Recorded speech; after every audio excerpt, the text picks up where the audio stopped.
Wake up. Freedom's on the rise. They wish to make a lot of money. In Europe, every American student, even more every American adult, is regarded as someone who is just out to make a lot of money. Really, 16% of these students regarded their main goal and concern in life to make a lot of money. I'm quoting literally, make a lot of money. And you know what the top class, the top category, we say category, what do you say? Category was among, you excuse me, but I know I am speaking a marvelous accent without the slightest English. Now,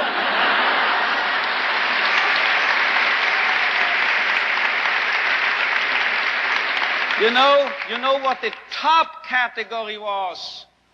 78% of these American youngsters were concerned, as they expressed it themselves, with finding a meaning and purpose in their lives. So this is a realistic view on man. And you know,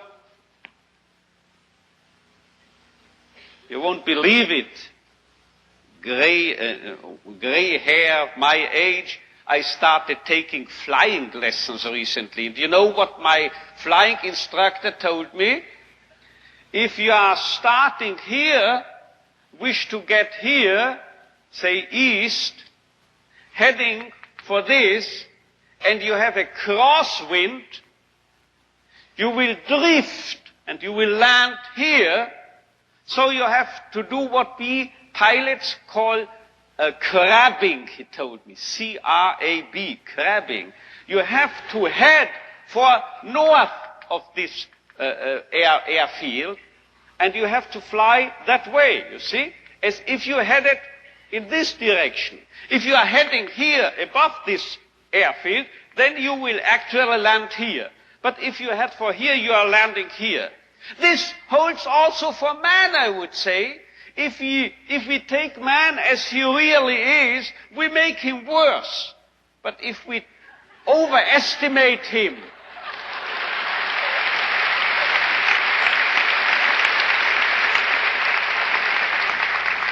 it's premature, your applause, you will soon know why.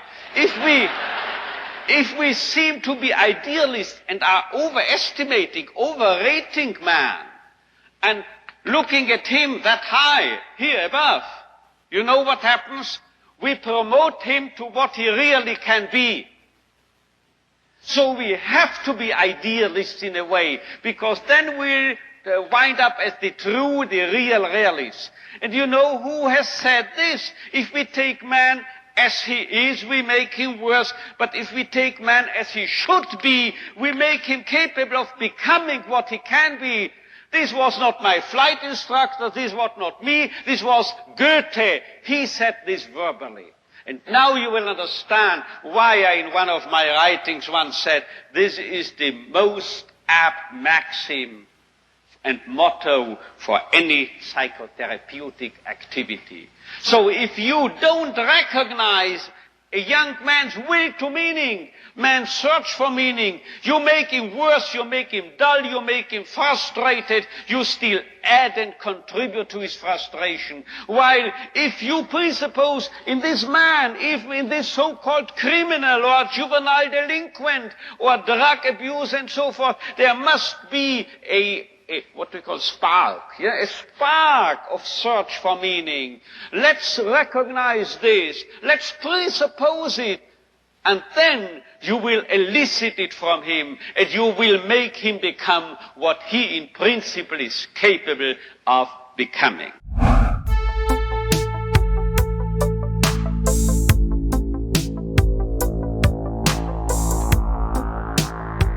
Welcome back to Freedom's Rising. Today is July 6th, 2022, and you are participating in the rise of freedom.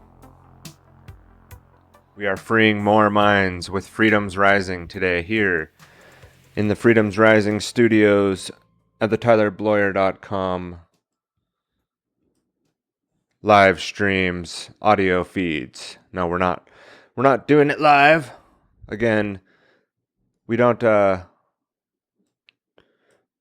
want to also though spend all of our days looking at spinning wheels and trying to edit video and make a lot of production value in the podcast where we can put out the information, trickling it out there over time slowly, as we've been doing here on the tylerbloyer.com feeds for about 7 years on and off. And I decided after taking some time the last year or so to get back into the studio and get back into producing content. And, as Frankl was talking about there, that was Viktor Frankl. We'll talk a little bit more about him in a sec.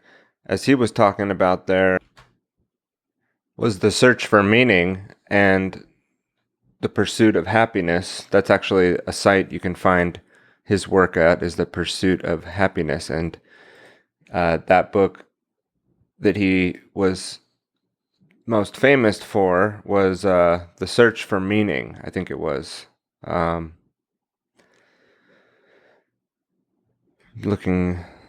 Just making sure I got the title right. Man's Search for Meaning, I believe. Yeah, Man's Search for Meaning. And I agree with that assessment. I like that clip. I have that up on a website that I've published that a long time ago, back on the old LifeLog Facebook there. So we'll make sure and put that in the notes. You can go check that clip out and learn more about Viktor Frankl by looking down in the show notes and following up on the items there if you'd like. I do try to take the notes and put them in the website and make those links and references available. So Viktor Frankl, I'll just read from The Pursuit of Happiness here a little bit, and then we'll get started into the episode. But to go back, what I was talking about a second ago was my search for meaning in my own life, right? And part of that is to produce content that can potentially help people that come across the content and, have a better context on things or have a different outlook, and hopefully the correct outlook, and not something, I'm not like tooting my own horn and like, I've got it correct all the time, but we do try to pursue, having accurate information and not just, up here, going on and on, rambling about our products or our services or something like that either. But it's, as we covered in like the Bio-Sci War, for example, we need to uncover a lot of that information because the mainstream media is not going to do it. So we have to rely on alternative outlets, unfortunately. Or maybe that's fortunately, maybe that's what we need to be doing. But that sort of work and what we're doing here with Freedom's Rising is the meaning and purpose that will help me continue on to produce the content, right? Otherwise, I may not find value in producing content and getting up and taking the time and preparing to do a show. It does take a lot of time and effort to go and do this sort of work. And if you can make it meaningful for you and something that makes sense, and so again, why not work on Freedom's Rising? And it doesn't mean that we're saying, as we've been talking about in the last episodes, that freedom is definitely rising and there's this mass consciousness shift and we're all going to be fine and we can, sit back and enjoy the ride and it's going to be great. That's not what we see happening, and we're covering that by going through the falling into the movement traps and the struggle for freedom slides, as we'll continue on to do that today. But also an apophatic inquiry, or as we've discussed, the process of negation and talking about what it's not. What is this thing not? How do we take away the things that can't be true, remove the contradictions using some sort of a method in some cases, like the trivium method, and a process of discovering truth, a process of logic and reason, and removing the contradictions, again, through apophatic inquiry or through a process of negation. And also then, discovering what we should be doing and what we should stop doing through that process as well, in order to promote freedom and stand for freedom in our lives. And so we'll be talking about that at the end of the episode here, what people, haven't done in the past and lost their freedoms. And even though if you can see something happening and see something, say something. No, that's how we lose our freedom. But the idea of getting into action and actually doing something, and the question that will close this episode out is what are you doing? What is it that you're doing? And I'm not trying to come down with the hammer and you're not doing enough. You're not getting involved. Maybe that's what we should be doing up here, maybe that's what people need to hear.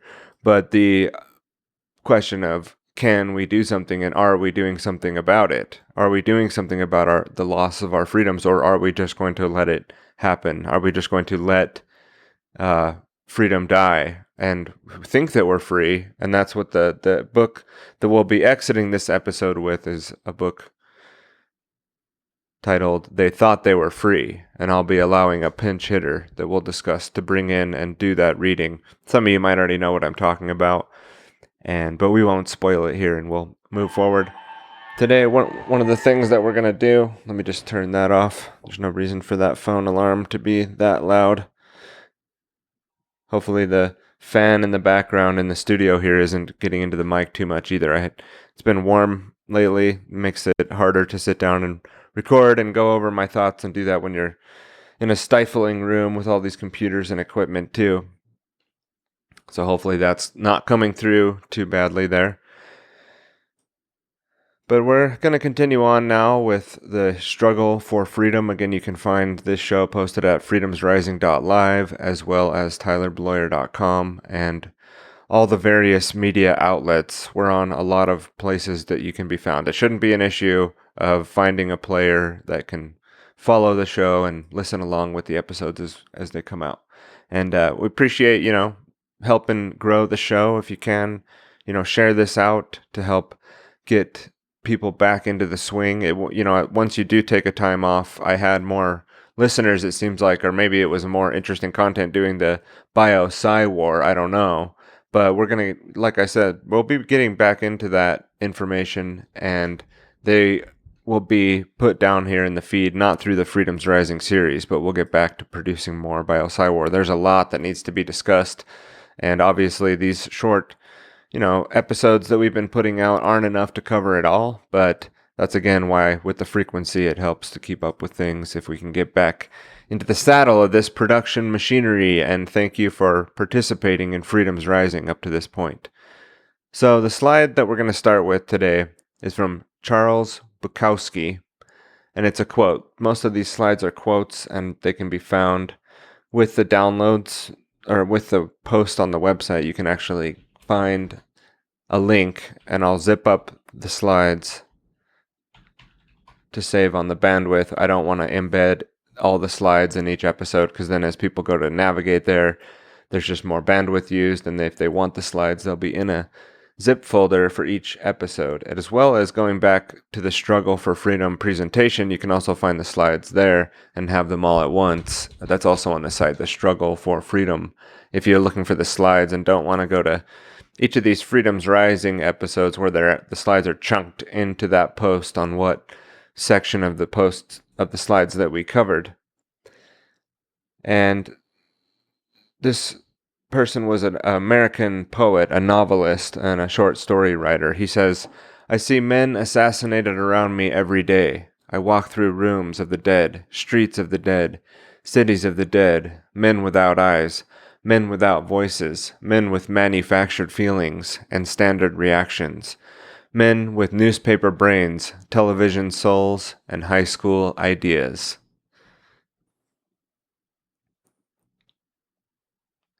And that's a pretty harsh assessment there. And I put it there in the presentation, going along with what we're discovering here, the struggle for freedom. And are we,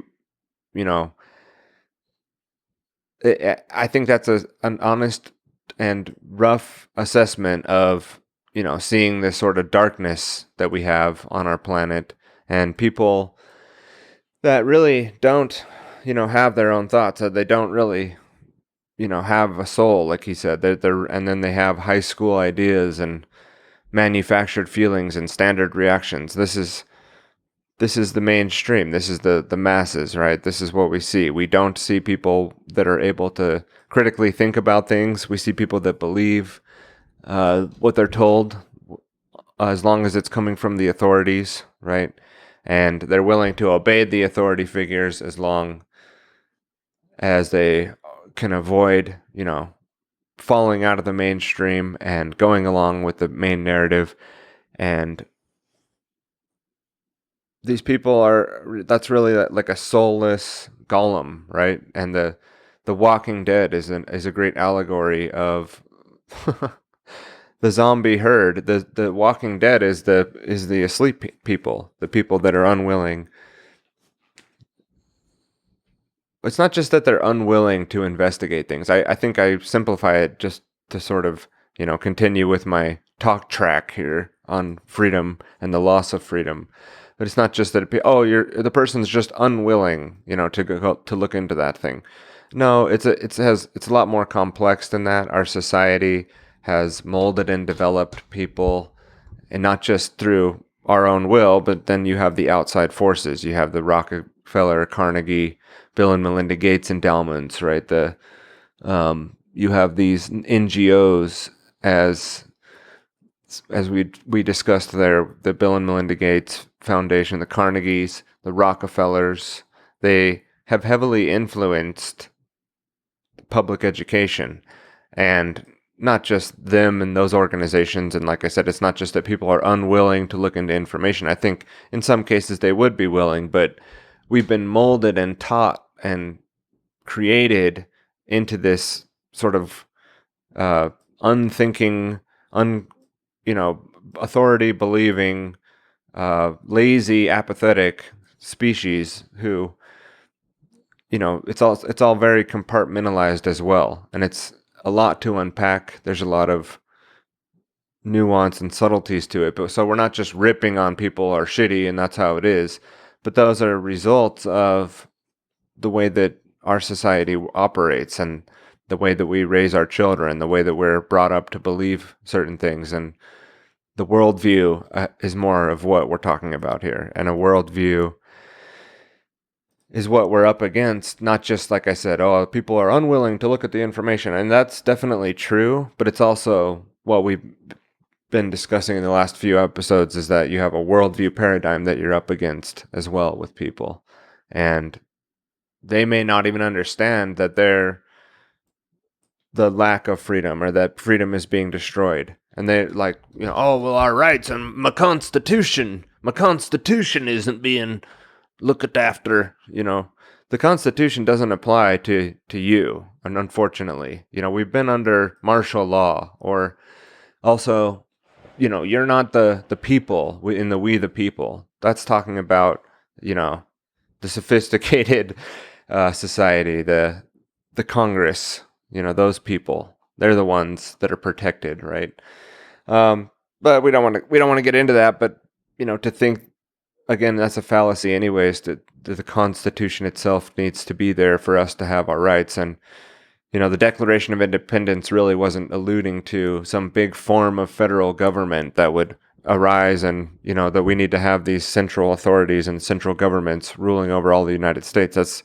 That's not what the essence of the Declaration of Independence was.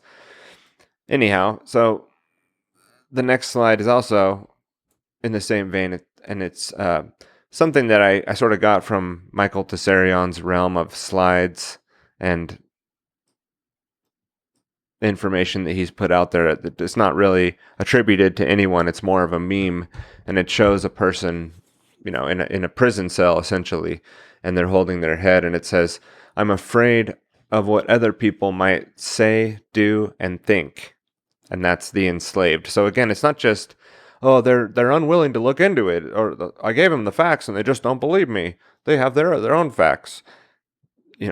That's not what we're up against. We're up against this thing too, the groupthink, and wanting to fit in with the norm, wanting to be a part of the crowd, and not stick out, not get too outside of the box of what's socially acceptable. And what if I get up on the podcast and say something stupid? What if people think I sound funny? That would be things that could limit me from doing this. And I could take all, oh, I say things funny sometimes, or I've messed up my speech and I didn't go back and re-record it because I'm not going to go and take the podcast and turn it into some 5-hour editing job afterward, and it'll be more just raw me, Tyler. And then people could hear that and hear me early in the morning here, getting my wheel spinning, getting spun up a little bit, getting some coffee down, not quite fully awake, and then, oh, what are those people gonna hear? What if they don't like it? What if they think I'm dumb? What if I say something wrong? What if I don't know everything? What if I don't have the right historical fact down at the right time and screw it up, or I say something wrong, and then I have to come back later and correct it. I could allow all this stuff to get in my way, for example, and then say, well, I'll just wait, or I won't. I'm not going to do that. I'll figure out another thing to do. And if it really isn't effective in a way that we'll never get there, and this is not going to achieve any of the goals that I've set out to achieve here, which is really more about doing something and getting involved and being on the battlefield, right? And not being afraid by putting it out under my own name. I'm not in like some Telegram group with some weird handle like, TB73491 or like, Jimmy Jones or something, some weird name that's not my name.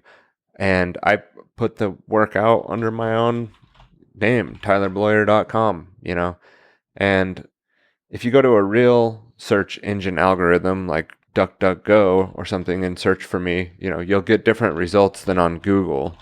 And I think that's part of the algorithms really just not wanting you to look at information like what we put out in the Bio-Sci War. And I'm not like, oh, I'm so paranoid and they're censoring me. It's just that's how their algorithms work, is in a sweeping manner. No one's like targeting me individually.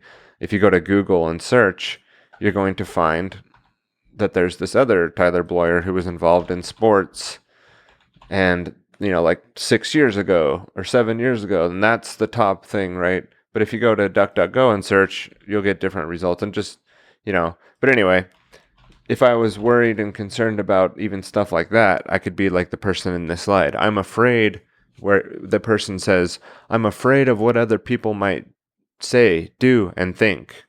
And then that's the enslaved, right? That's the meme here, is that enjoy your chains then, right? If we just sit back and we continue to do nothing and we're afraid of what other people might think if we share this thing, or if we talk about this, or if we look into this thing and we start to question, I'm telling you, it's more of a feather bed. Like once you get through, that's all sort of negative self-talk, right? That's a scarcity mindset and negative self-talk and a lack of self-esteem, or what's the right dang it, it's like you're dependent on other people to have self-esteem. And so as soon as you worry about too much what they think, you're gonna think about that more than, and get caught up in those things and allow your mind will then creep in with all this different stuff, right, to stop you from moving forward. And it's going to be a massive barrier to get through. And I know these things because I've had to deal with a lot of this stuff, and I've had to go through a lot of that. And so I can definitely relate to what this slide is saying. And then, but we need to have courage, and we need to work through that fear, and we need to use our voices in a very large way to stand up against some of the agendas that are going on right now, and not be afraid to do that, not be afraid to take our children away from the public education systems and change our lives around to be able to facilitate, raising the children ourselves. I think if we can create a situation for that, I don't think everybody should do that, because some people, maybe they have some really serious issues that they need to work on, and maybe it's better that they aren't around the children as much. I know that sounds horrible, but like not everyone can homeschool, and I get that. But if we can create the situation in our lives, to be able to make sure our children get good education, but they're also not poisoned and indoctrinated and, forced to take this vaccine or that, that you have to, keep going into the matrix essentially further and at least we can help them keep one step out, or however we're going to try to work around this stuff. And a big part of that is to get involved and use our voices, right? So, but as Voltaire was known for saying, in my next slide here, it's difficult to free fools from chains they revere. So if people want and they love my politics, they love my mainstream narratives, they love my technocracy, I love my cybernetic, technocratic, diplomatic, hydroponic. No, I'm just kidding. It's hydrostatic. What is that? Grease lightning. No, it's difficult to free fools from chains they revere, right? Again, what we've been talking about here. If people enjoy that, that's actually what they want. That's what they're looking for, is an escape from freedom. To go back to last episode, do people really want freedom, or is freedom too big of a burden to bear? And so people may, wave their flag around on the 4th of July weekend and then go back to their regular lives, where we're just slowly and steadily being further and further taken down into this path of enslavement. And, that's, again, people, it's difficult, right? Because you're not going to convince that person with facts. You're not going to convince them with the evidence. You're not going to be able to explain to them how the idea of even America has been completely lost, and we're now into this globalist, agenda that we're moving into rapidly, and we've been trained is the way to go.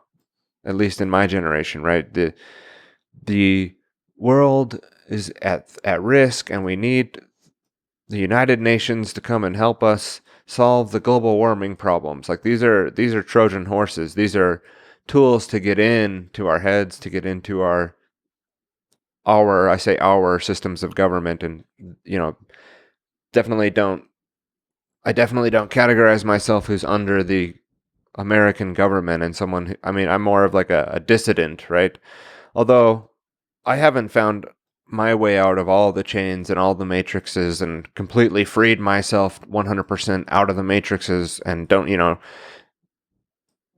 get me wrong, and I'm not perfect, and I'm not seeking to go file a bunch of paperwork and take away my citizen. I think, again, our approach needs to be maybe doing things like that, but my approach here is to put the information out and spend the time to do that and take it seriously and try to get more minds freed before we just all start, sticking our necks out there, or putting myself in a situation economically where we can't take the time to do this work because I'm too stressed or too caught up in other things in life to be able to put the work out. But, I think understanding is a big part of it, and there's a lot of that can be done, and a lot of that still needs to be done. And we can each find our way to move forward. But let's see. Just trying to find the right next slide here. I had one that I was going to use, but I think I'll skip that. Let's go back to Arno Gruen. We talked about Arno Gruen in The Insanity of Normality, and we read the back cover of that book last episode. He says here, if people base their identity on identifying with authority, freedom causes anxiety. They must then conceal the victim in themselves by resorting to violence against others. Violence against others? If people base their identity on identifying with authority, freedom causes anxiety. Right?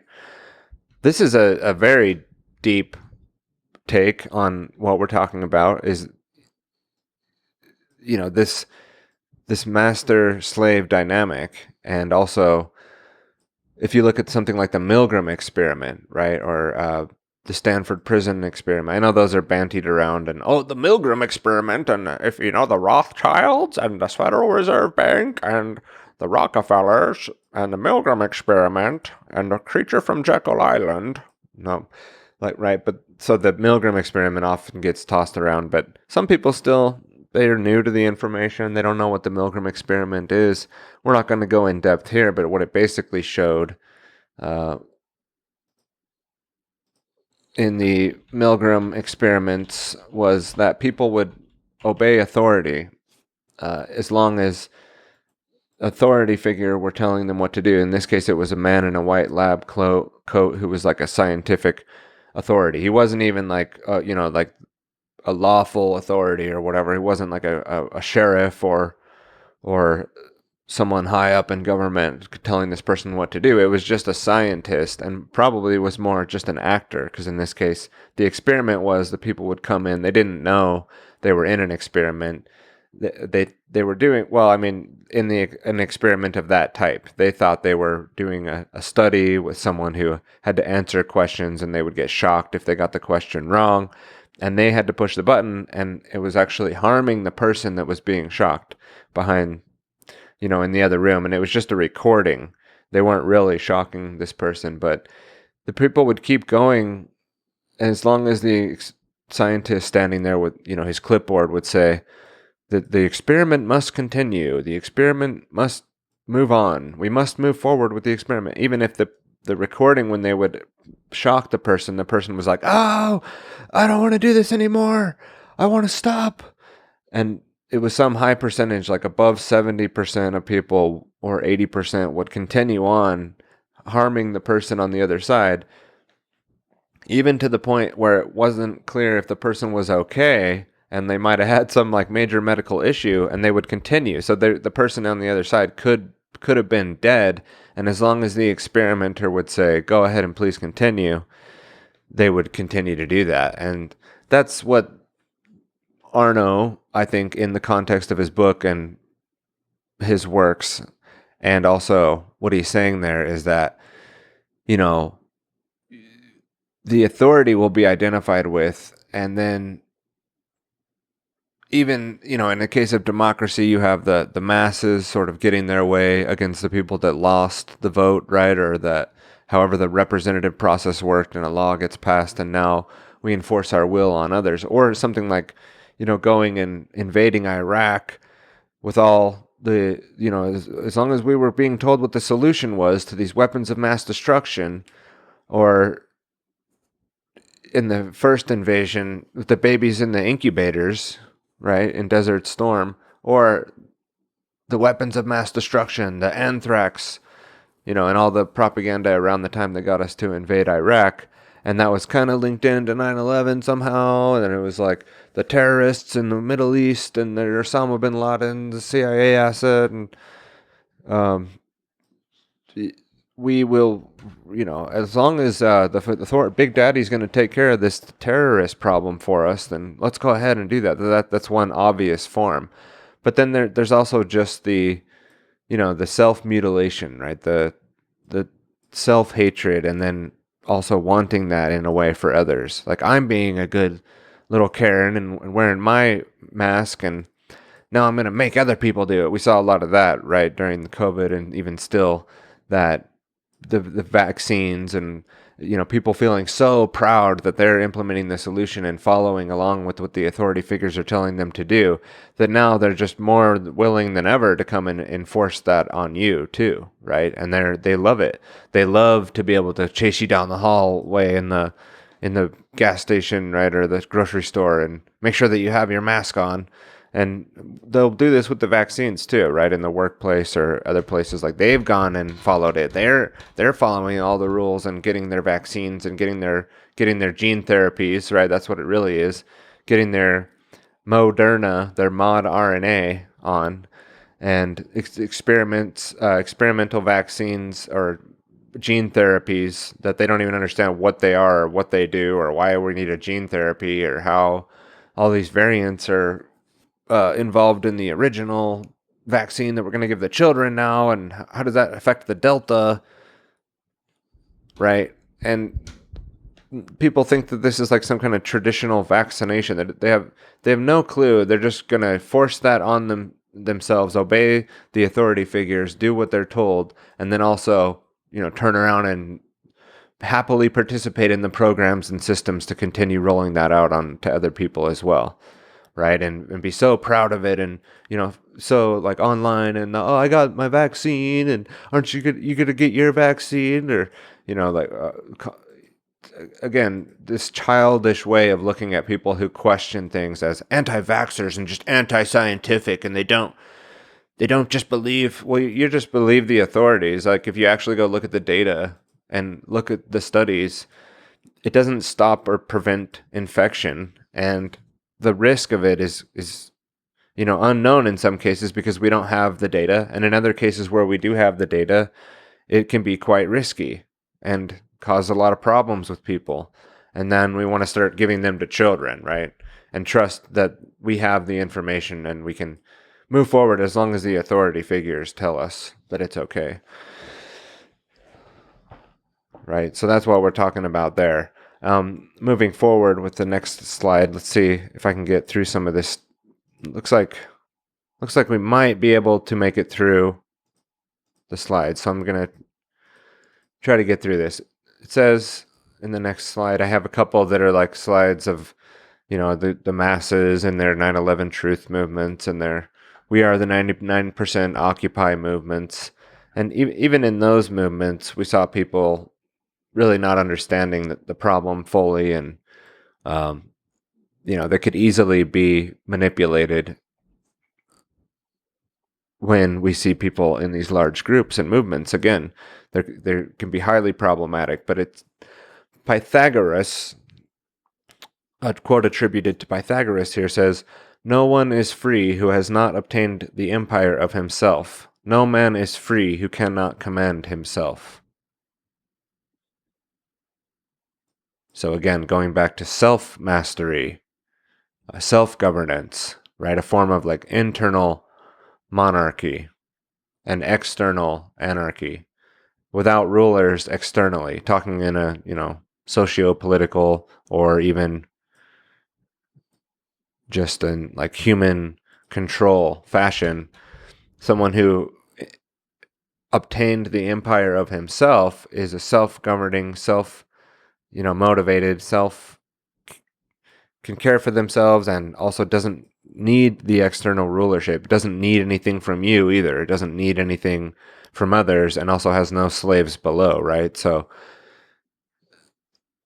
good on you there, Pythagoras. But mistaking insolence for freedom has always been the hallmark of a slave. And that's from Wilhelm Reich. So again, just being a rebel without a cause, or just, being someone who's just, freaking out or been shaken up instead of actually really waking up. And they can cause a lot of destruction, in their own lives, sort of tearing down all the curtains and rebelling against authority. But that, just identifying with authority in that way, in sort of another false dialectic, and then being wrapped up in only the rebellion against it, can be the hallmark of a slave. And, mistaking insolence for freedom has always been the hallmark of a slave. More of a Reichian way of looking at things, right? And a deeper take than just like anarchy, and it's just the authorities, and it's not that I'm not picking on anarchy as being incorrect. I think that people just identify with that term when they start to understand more of the real actual meaning of the term, but still sort of just get caught up in that being their identity, right? Now I'm against the state, and I'm against the statists, and you see like a lot of name calling of statists, and being, attacking these people, and the sheeple. And we've been doing a lot of that here, but we're not like going on social media and trolling them and like calling them a statists and sheeple and stuff like that, and even the NPCs, and calling people the NPCs, right? It's just sort of being rude, and you're not actually.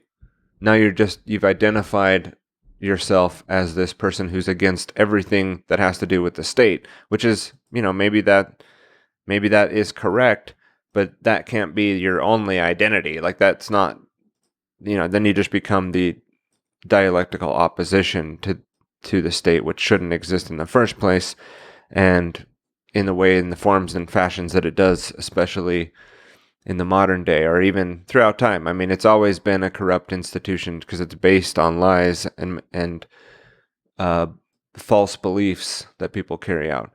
So the last slide, it says, unslave yourself, or no, the second to last slide, unslave yourself because no one else can. Right? You've got to be the one to put in the initiative. You've got to be the one to do the work. Other people can help you and point you and guide you, but in the end, like, you're going to have to put in the work. You're going to have to be the one to do the mental work, the shadow work, the Jungian thing, right? You're going to have to be the one to go through and work on that. I don't know. I don't want to use like the word like the dark or the shadow. I mean, even in some cases, that's it. The connotation there is something like we're putting like it's a bad thing or something, and that's not the case at all. That's the way through. Like the way out is through. We have to go through the healing. We have to go through that journey and break down the barriers and all the lies and all the deceit and go through that painful process. And we're the only ones that can do that. And we're the only ones that can really learn. No one can learn for you. They can teach, they can help to teach, but you have to be the one who's willing to learn. And if we do that and we are able to fulfill more of that higher meaning, like Viktor Frankl was saying, we might find that the universe comes to our aid and that we have a journey and what can seem sort of like a destiny or an end game to what we're supposed to be doing here. And that fulfillment in the end, if you've been working on those things and it comes down to it, it's not just, about locking yourself in a room and never spending time with anyone. I think when people get towards the end, what we see documented a lot of people on their deathbed they wanted to be happier and they wanted to spend more valuable time with the people that they love. And those can be very fulfilling potentials as well. But there's more to life than that. Life is not just about, you're just sitting with people that you love all the time. There's a lot of aloneness. There's a lot of time spent, doing work alone where people aren't around you and you just have to put in that work. So making that work meaningful and having a freedom too, as also Fromm was talking about in the chapter 1 of the book, and in the synopsis of that book really is covering negative freedom and positive freedom as well, and our freedom to do what, and our freedom to explore and be creative in what way. And the last quote here from Martin Heidegger says, anyone can achieve their fullest potential. Who we are might be predetermined, but the path we follow is always of our own choosing. We should never allow our fears or the expectations of others to set the frontiers of our destiny. Your destiny can't be changed, but it can be challenged. Every man is born as many men and dies as a single one. So it's pretty deep there. We're going real deep now. But is there a correct potential that you can fulfill? I mean, it's not going to be the same path. You're not going to have a path laid out for you that you just take. But I think that's what he's getting at here, is that there's a complete human that you can become, a potential that you have to fulfill. But it doesn't mean that you're going to fulfill it. And there's a lot of potentials of who you could become, but the one that you do become, if we allow our fears and the expectations of others to set that track, is that going to be your fullest potential, or is it going to be the real you? Is it going to be what you're satisfied with that gives you that higher purpose? And in what we've been talking about here in the fear and the struggle for freedom is some aspects of the fear that holds people back and holds them back from taking the first steps even in the journey to awakening and the journey to enlightenment and to the journey to your betterment. And then, it's still about chopping wood and carrying water too, though. Like that path has a lot of just the mundane work and mundaneness to it. But if there's a higher sense of purpose, a higher goal that you're seeking towards, a higher meaning in life that you can strive forward, then that will help you through those times where it's just carrying water, chopping wood, right? Just doing the chores, just doing the things that need to be done, even the more mundane things in life that have to be done.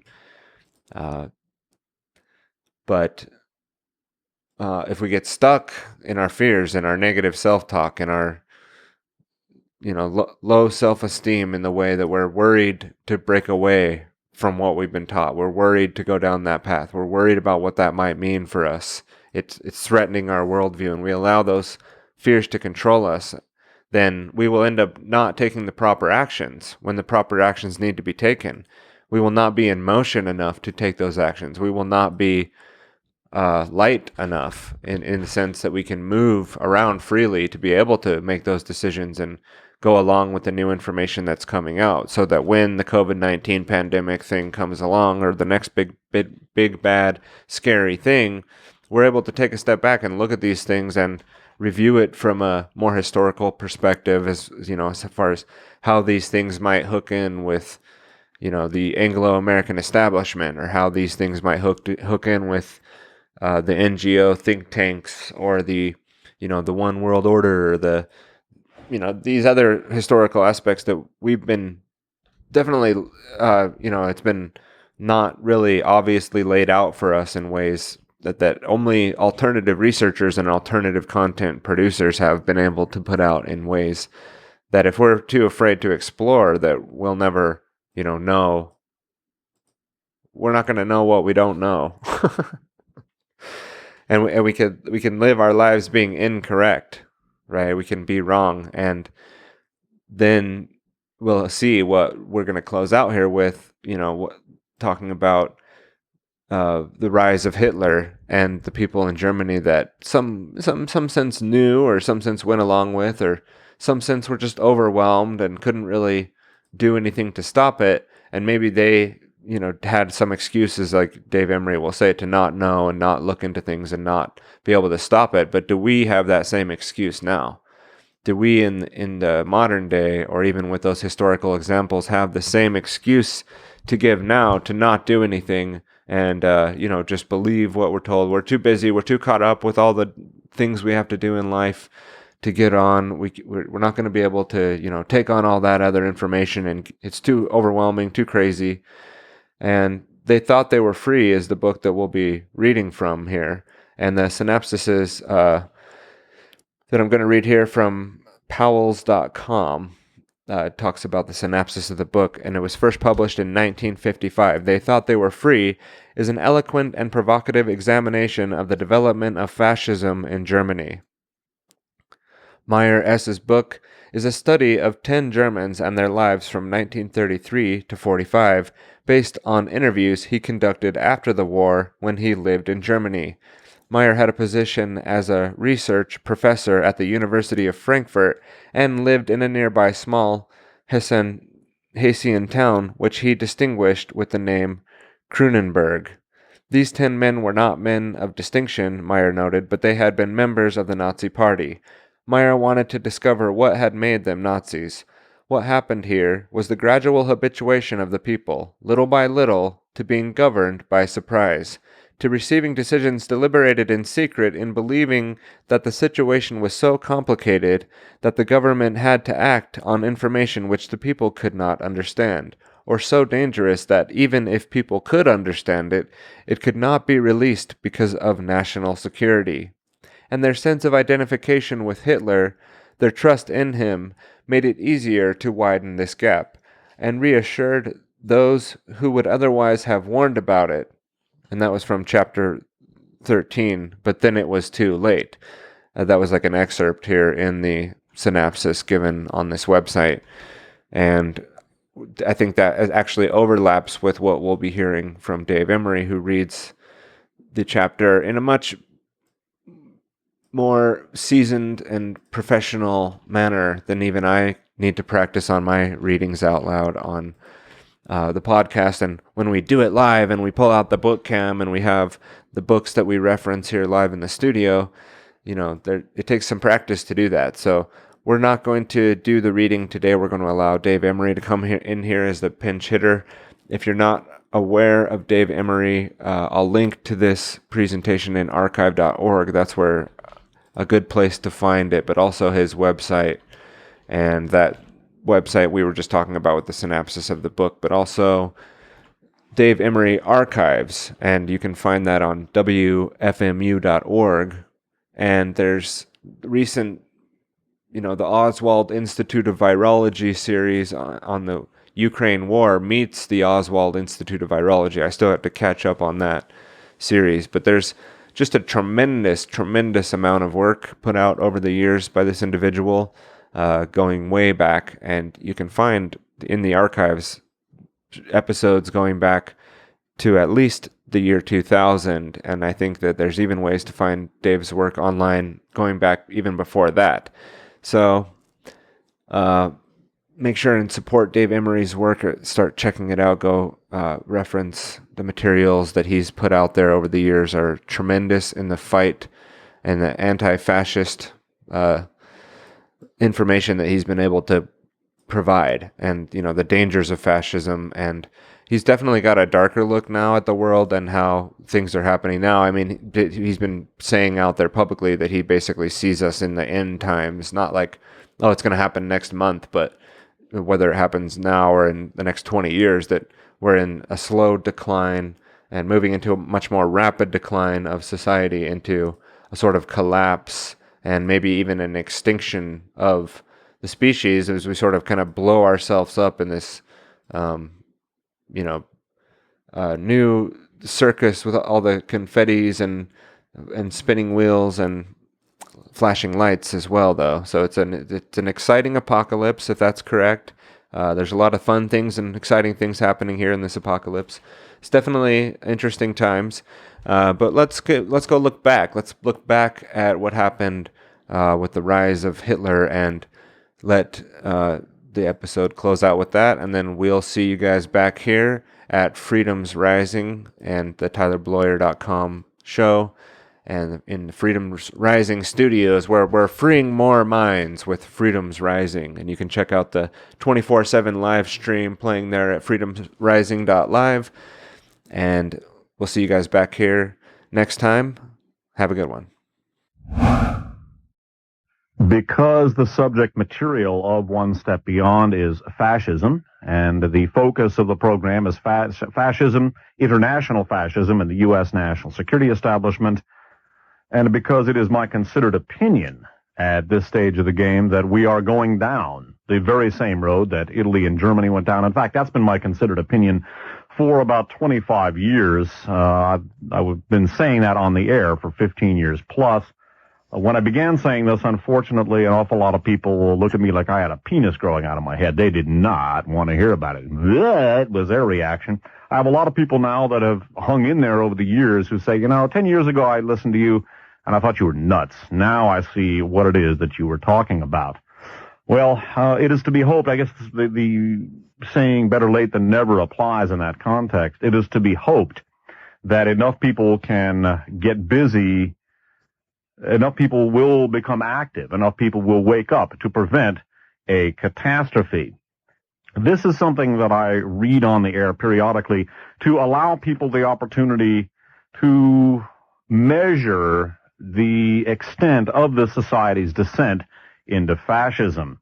This is something that is a description on the part of a college professor of what it was like to live during the rise of Hitler. What was it like subjectively, or what it was like subjectively, I should say, to live under the rise of Adolf Hitler? And I read this periodically so that people in the listening audience can effectively gauge the extent to which their lives, their daily lives in the United States in the late 20th century have become subjectively like the lives of the people who lived under the rise of fascism in Germany, because the same bloody goddamn thing is happening here in the United States right now.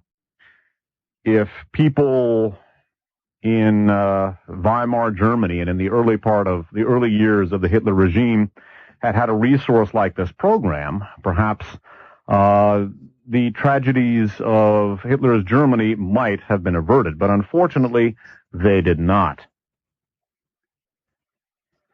The book from which I'm about to read is entitled They Thought They Were Free, subtitled The Germans 1933 through 45. This book was authored by Milton Mayer, last name M-A-Y-E-R. It's published in softcover by the University of Chicago Press and copyrighted 1955.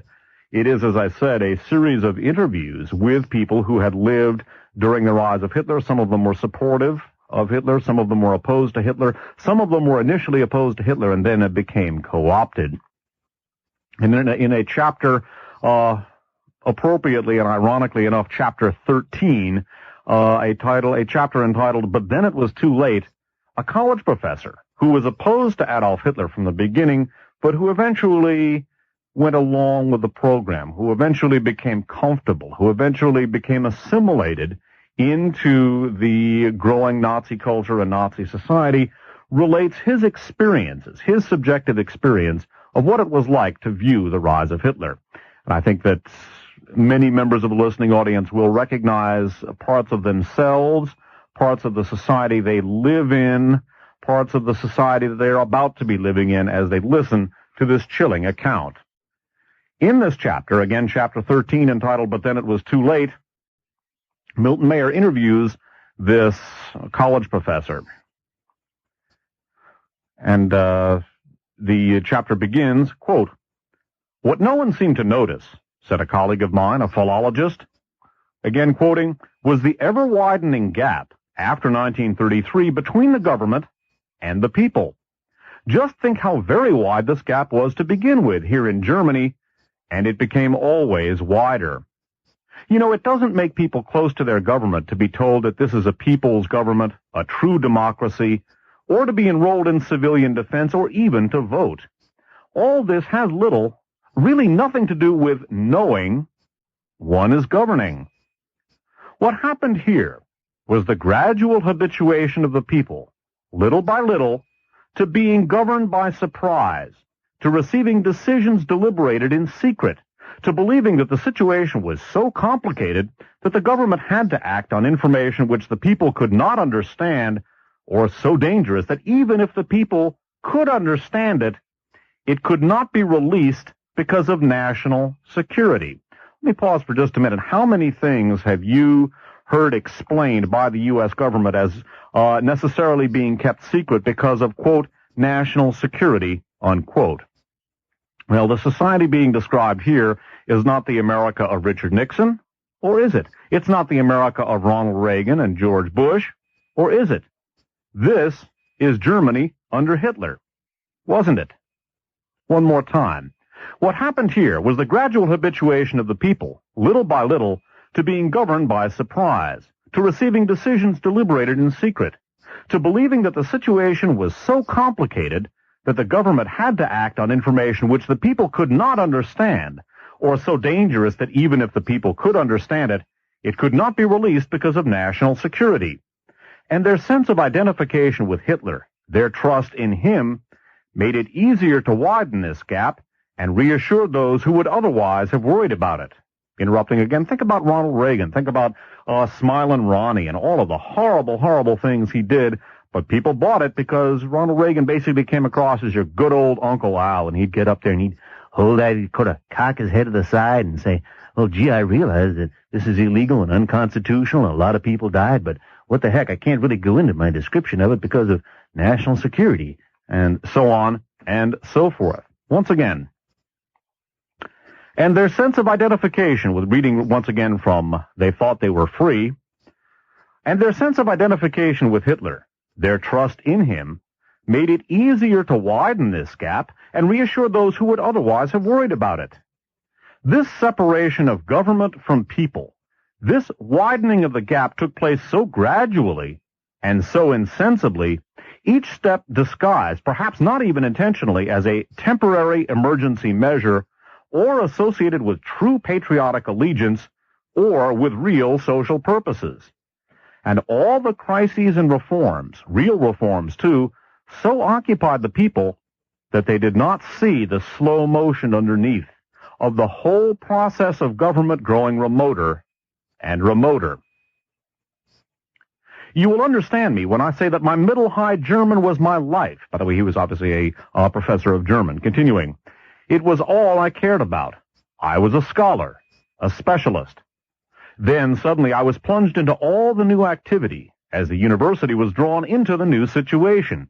Meetings, conferences, interviews, ceremonies, and above all, papers to be filled out, reports, bibliographies, lists, questionnaires. And on top of that were the demands in the community, the things in which one was, quote, expected to, unquote, participate that had not been there or had not been important before. It was all rigmarole, of course, but it consumed all one's energies, coming on top of the work one really wanted to do. You can see how easy it was then not to think about fundamental things. One had no time, unquote. Continuing. Those, I said, are the words of my friend the baker. One had no time to think. There was so much going on, unquote. Your friend the baker was right, said my colleague. The dictatorship and the whole process of it coming into being was above all diverting. It provided an excuse not to think for people who did not want to think anyway. I do not speak of your little men, your baker, and so on. I speak of colleagues and myself. I speak of my colleagues and myself, learned men, mind you.